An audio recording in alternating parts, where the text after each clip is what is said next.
Қызыл құм арқары. Қызыл құм арқары өте сирек кездесетін ашы тұяқты жануары. Қазақ жерінде 20 ғасырдың ортасына дейін Сырдария мен Қуандария өзендерінің сағаларын аралығын мекен еткен. Қазан айының аяғы мен желтоқсанның басында күйлеп, сәуір-мамыр айларында аналығы жалқы қозыққа табатын қызыл құм арқары бүгінде Қазақстанда кездеспейді. Дегенмен біздің елімізде толықтай жойылған арқары Өзбекстанда ақырындап қалпына келтіріліп бара жатыр.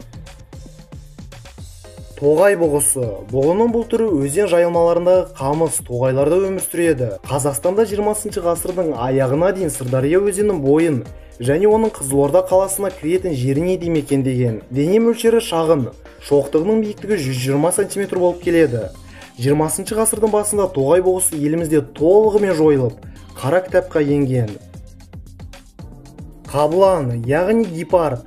Сізде қабылан Африка жануары деген ой қалыптасқан шығар, бірақ кезінде біздің жерімізде де желаяқ жыртқыштар мекен еткен. Мысық тұқымдас бұл жануар 18 ғасырдың аяғы мен 19 ғасырдың басында Каспий мен Арал теңізі аралығындағы шөлді аймақта тіршілік еткен. 20 ғасырдың 50 жылдарына қарай сирей бастаған қабылан Үстірт пен Маңғыстау түбегінде оқта-текте кездесіп қалып жүретін. Өзіңіз де жақсы білетіндей, қабылан дүниедегі ең жүйрік аң болып саналады.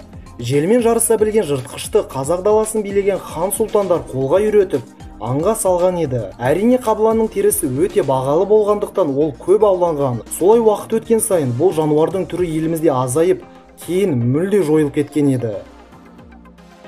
Өкінішке орай бұл жануарлардың түрлерін қайта қалпына келтіру мүмкін емес. Бірақ қазір елімізде қызыл кітапқа енген жануарлар өте көп. Енді олардың тағдырлары толықтай жойылумен аяқталмайды дегенге сенемін. Өйткені жануарлардың түрі мен жойылуының қайталанбауы тек біздің қолымызда.